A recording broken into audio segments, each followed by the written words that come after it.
not tell no lie. Me don't pass a century, me mean 100. Isn't that plenty? You would not think I work with the telephone company. How the girl and them used to con. Mothers used to tell their daughters stay away from me. You see that boy there? Him too nasty. If I had that dollar for every woman I've made love with, I would be rich. I would be rich. I would be rich, I would be rich. If I had that dollar for every woman I've made love with, I would be rich. I would be rich. A millionaire. One time I make girl in a part. In a the dance, they say girl like crazy. She tell me girl I'm going to the washroom, and I will be back very soon. You say that you want it. You say that you need it. You say that you like what I do when I do what I do to you. But it's driving me crazy, 'cause you keep on harassing me. Keep telling me you're wanting me. So I'm gonna make you Steamy. I'm gonna make you all of my heart, and I ain't gonna stop, baby, till I'm down to the very last drop. All aboard! Shiba hoy! Yes! We come again! Can't leave out my weed. It's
Time let me catch some vibes, man. Let's go.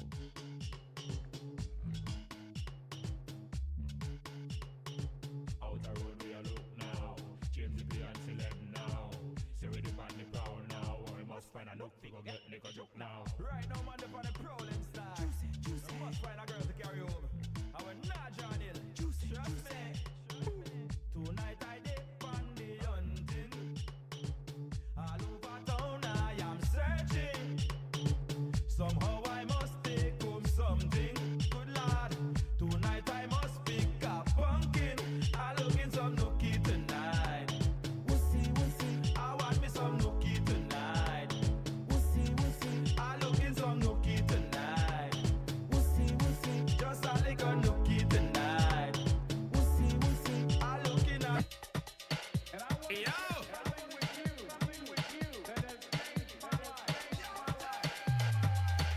Soca land, welcome to Soca land, Soca land. One, two. Mic check. Soca land, welcome Yes, to join Soca us right now in land, Top Glen. Soca land, yeah. Oh. Welcome the place of some so.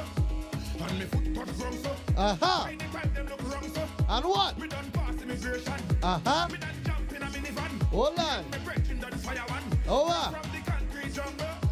I like I say, oh, now. I'm going from friend to friend like a string from point to point. It's only a man can burn the man. Yeah. Another big tune player been singing from line to line. Yo! Soca land, welcome to Soca land. Soca land, welcome to my eyes. Soca land, welcome to Soca land. Soca land. We gon' make them jump. We gon' make them turn up. We gon' make them whine. We gon' make them free up. It's this is a bacchanal. In this big botanical, this carnival. I want you to find your way. Everybody on stage, Volado. If you're coming down from the mountain, Volado. When the rhythm beats in tongue, see me jumping on the savannah grass. The savannah grass. What? You could see it already done. Volado. Uh-huh. When the people tell you they cannot wait. If you heard my voice now, man, just join us right now in Top Glen.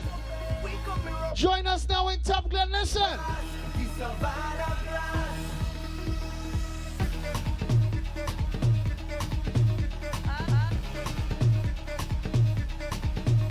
If you know ya, then you know ya. Hey. We all on the ground, yeah. We all in it down, yeah. We up on the story. It's Savannah Juve morning. Everybody coming in. Hey. We ready to go, yeah. We gon' make them jump. We gon' make them turn up. We gon' make them whine. We gon' make them free up. It's this place a bacchanal. In this big botanical, this carnival. I want you to find your way. Everybody on stage, Volado. If you're coming down from the mountain, Volado. When the rhythm beats in tongue, see me jumping on the savannah grass. The savannah grass.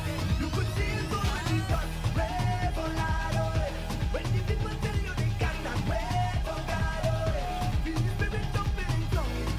We coming up. The savannah grass. The savannah grass. What?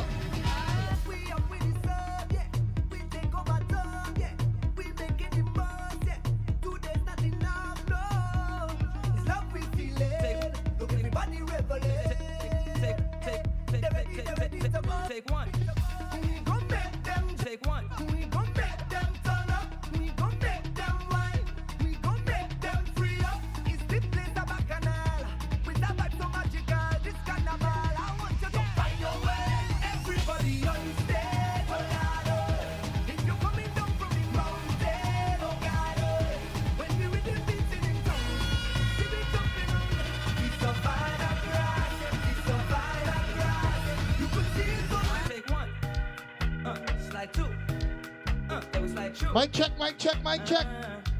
Yeah. Hey, let me talk to you. Come in. Listen, whenever you hear my voice from man, we're asking you to make your way to Top Glen. Take one. Come on, New Democratic Party. Then we slide through. Oh, yes. Yeah. Uh-huh. Come here, my baby. Come let me show you niceness. Caribbean queen. You whine and you look the tightest. Come here, my baby. Come let me show you niceness. Caribbean queen. You whine and you look the tightest. Sweet like a Julie mango. I just want to taste and jam you. I don't want to wine and junk you. So come let me slam the bamboo. And hear what she have a man too. I don't really care, I have to. Wind up like a crazy wacko. She man watching wait, wacko. Come here, my baby. Come let me show you niceness. Caribbean queen. You whine and you look the tightest. Come here, my baby. Come let me show you niceness. Caribbean queen. You whine and you look the tightest. Baby, just shake it for me. Come at your back for sure. Take you to parties and get naughty. So wind up. We're about to start in the next 5 minutes. So we're asking persons to drum there as we're about to commence in the next 5 minutes, all right? Some meaning. I know there's a reason for every time we be zessing. So why you be stressing? I teach you a lesson. Floating, we be drinking. Village drum and black bottle. No festival. Could a nice like carnival. Watch thinking Mardi Gras. Monday, Tuesday really bad. So when I wanna wine on freaky girls, I make a link up in a pretty man. Costumes causing bacchanal is thing and now. No festival. Could a nice like carnival. Watch thing in Mardi Gras. Monday, Tuesday really bad. So when I wanna wine on freaky girls, I make a link up in a pretty man. Costumes causing bacchanal is thing and now. Watch thing ya right now. Carnival bring a festival they can dance to. When she doing her hot soup. Bacchanal life and you know I can do. Jump out like a parachute. Woman outside in feathers and patsuit. No speed when they pass you. Tell her what I can do. It's what I don't do. Don't pay for your costume. So give me that feeling. I'm putting some meaning.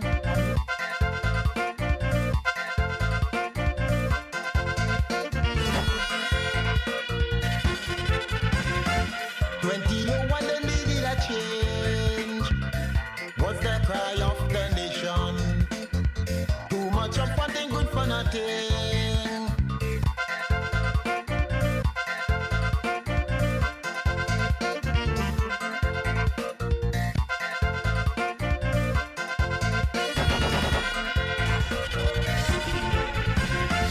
21 they needed a change. Was the cry of the nation? Too much of one thing good for nothing. Everywhere you pass, they wall chanting. Hey, hey, what we want, what we go get. I go in the street, top they'll keep for all. Scout.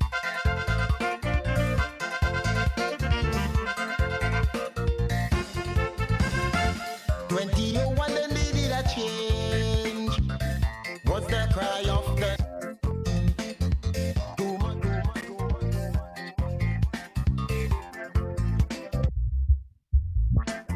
what we want, what we go get. I go in the street, top they'll keep for all. Stamp out corruption, tight policy. Food, oh my God, it's nothing. So it is well bruised.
For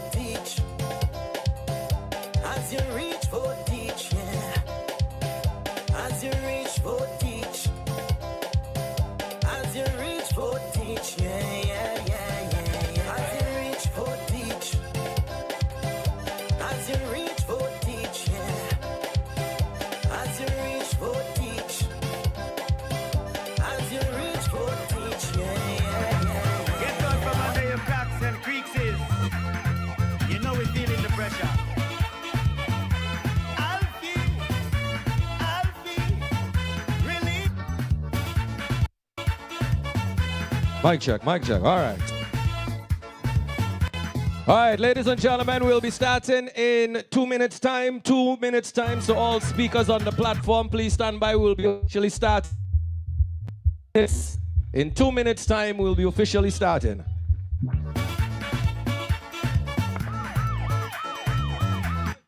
Get out from under your cracks and creaks is. You know we're feeling the pressure. Alfie, release me. Alfie, I'm ready. Hit the road, Jack. Don't you come back. That's the Taliban who mash up the land. Hit the road, Jack, with your unholy alliance. That's the Taliban who mash up the land. We don't want no more unholy alliance. Cause they say they only pull up a red dance. Run by Castro, Hitler, Chavez and Stalin. That's why ST.GEORGE got so much killing. So hit the road, Jack.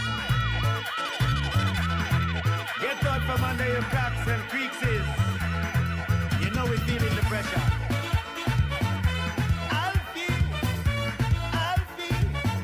release me. Alfie, I'm ready. Hit the road, Jack. Don't you come back. That's the Taliban who mash up the land. Hit the road, Jack, with your unholy alliance. That's the Taliban who mash up the land. We don't want no more unholy alliance. Cause they say they only pull up a red dance. Run by Castro, Hitler, Chavez and Stalin. That's why ST.GEORGE got so much killing. So hit the road, Jack. Don't you come back. That's the Taliban who mash up the land. Hit the road, Jack, with your unholy alliance. That's the Taliban who mash up the land.